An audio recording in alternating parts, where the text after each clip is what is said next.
So what's up YouTube? Again, i-share ko lang tong video na ito dahil may dalawang binatilyo na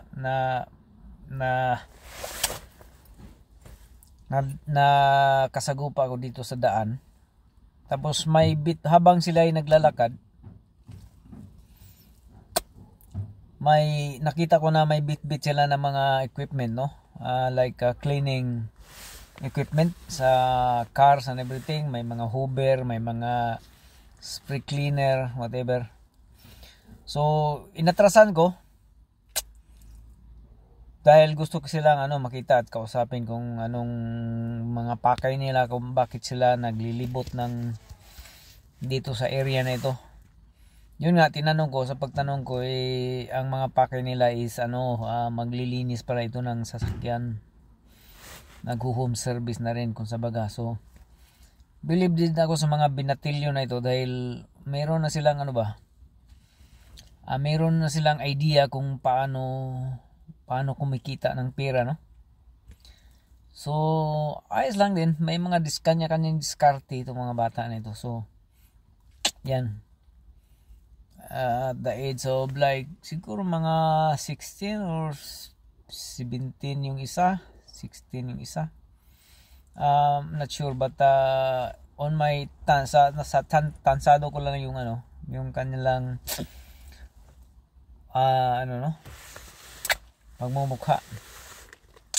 Mga binatilyo pa kasi. So tinanong ko at yun nga, ang pakay nila is home service, like cleaning car and everything, interior, like balloting. So sabi ko, sundan mo ako dahil magpa-cleaning tayo ng ng ating SUV na sasakyan, which is nandyan na sila sa sasakyan. Nagsimula na yun sila mga around 5 minutes ago, and then siguro malapit na matapos yan dahil ang loob lang yung pinalinisan ko. Mura lang yung halaga. Kita nyo sa in business kasi guys, pagka magbi-business kayo ng mga ganito, not necessarily na tagain nyo kaagad yung what it is, tagain nyo kaagad yung customer pagka meron kayong customer na mga ganito. Like siyempre tatanggap muna kayo ng mga yung mga murang service. Kasi pagka mahalan nyo kaagad, of course aatras talaga yung customer, no? Sa service na mga ganyan dahil hindi nila pa nga na sinati o hindi pa nila na experience kung ano yung quality ng gawa mo. So kailangan pa nilang knowing each other between you and the customers. So ganyan guys. So yeah. So yan, sumabak sila sa mga ganyan. Believe din ako sa mga binatilyo na ito dahil yun nga, alam nila kung paano dumiskarte, no? Dumiskarte para kumita. So maganda yung mga ganito na mga idea or sort of diskarte kung paano kumita nga ng pera. So in other words, beginner pa lang itong mga ito, like mga amateur na mga ballet goers, no? Car balloting goers, amateur.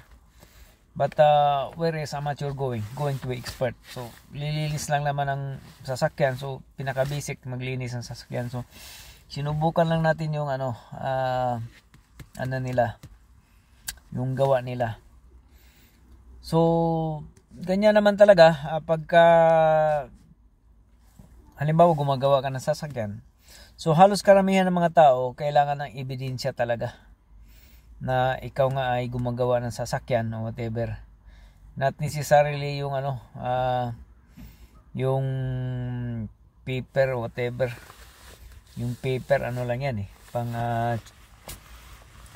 tawag nito good for So kailangan talaga ng yung actual talaga na ginagawa, no? Like ginagawa nila ngayon. So titingnan natin mamaya kung ang kahihinatnan or kalalabasan nung paglilinis nila ng interior cleaning and everything. So ganyan dito guys, kanya-kanyang diskarte. Pati naman sa atin sa Pinas ganun din. Kanya-kanyang diskarte sa buhay. Paano kumikita ng pera, paano strategy. And then most likely mga bagay-bagay na pwedeng mapagkitaan, no? So nasa sa inyo na yun kung yun nga, like I said, yung mga bagay-bagay kung paano kikita ng pera para siyempre pagka medyo kung maluho ka na lila lang or yung sistema mo is maluho, so kailangan mong kumayod, kailangan mong magtrabaho para may pambili. Obviously yan ang kahinatnan. Pero pag ikaw naman ay simple lang, bahay trabaho, tapos yung mga yung mga basic lang, let's say yung cellphone, basic cellphone lang. Pero pagka ikaw hinahabol mo yung mga latest model na cellphone, so kailangan mo talaga magtrabaho para you get whatever you want. So that's the thing. If you want to get whatever you want, then you have like I said, yeah. So obviously money doesn't grow on trees, like we said, and it is also true. So mahirap talaga kumita ng pera, but kaya tayo gumagawa ng klaseng tao gumagawa ng racket kung paano kumikita, no? Especially pagka yung iba naman gumagawa lang dahil ayaw nilang naboboring sila sa bahay, so kailangan nilang busy palagi. So mga ganyang bagay. At saka ang pinaka talaga, halimbawa pagka meron na kayong kapital, huwag kayong matakot na tawag nito, gastusin ito. Kasi ang pera naman talaga is pinapaikot yan. Hindi yan pinupundo sa bangko, whatever.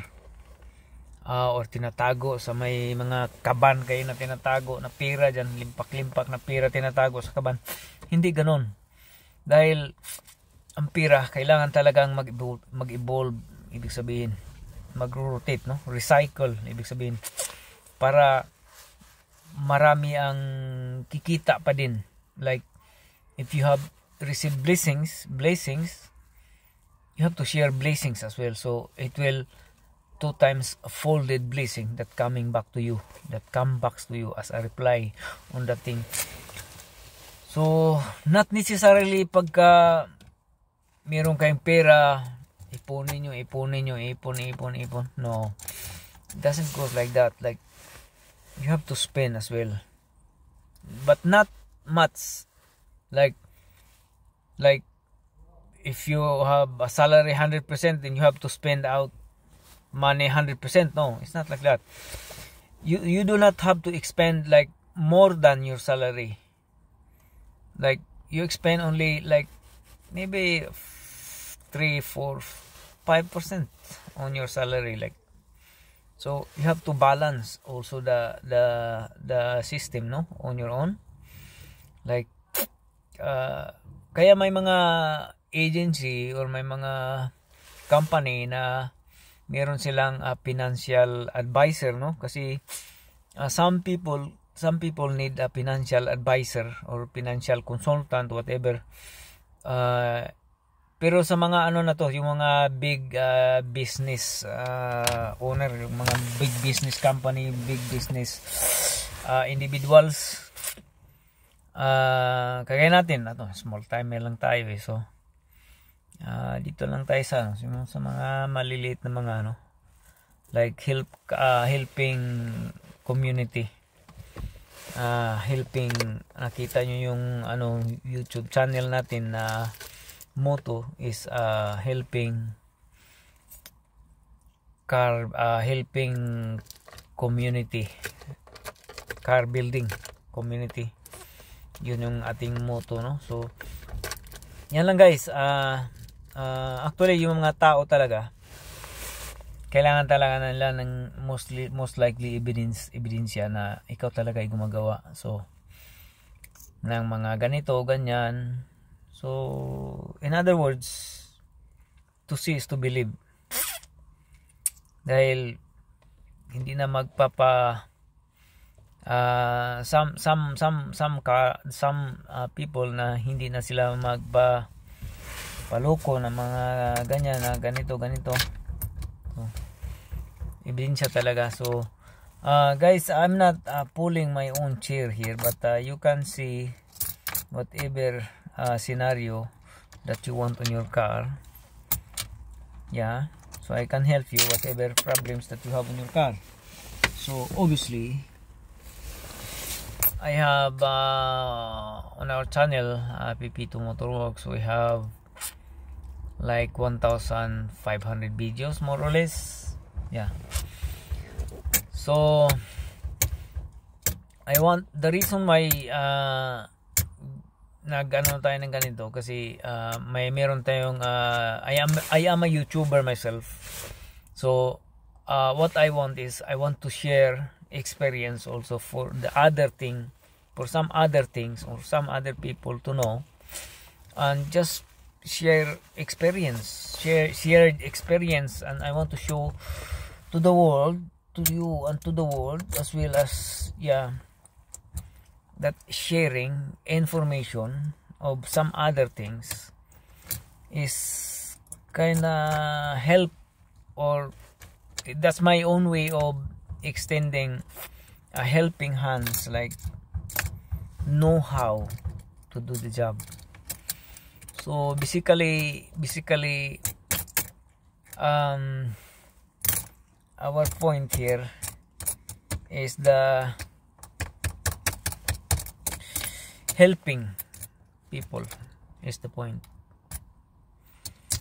So yeah, may mga message na ako natatanggap na but I'm not really fan of replying because I have no time replying on my YouTube channel, but I only reply when I'm not busy, and then I receive message on the WhatsApp, Facebook and everything to go this, can you do this, what time is your available. So guys, like I said, if you have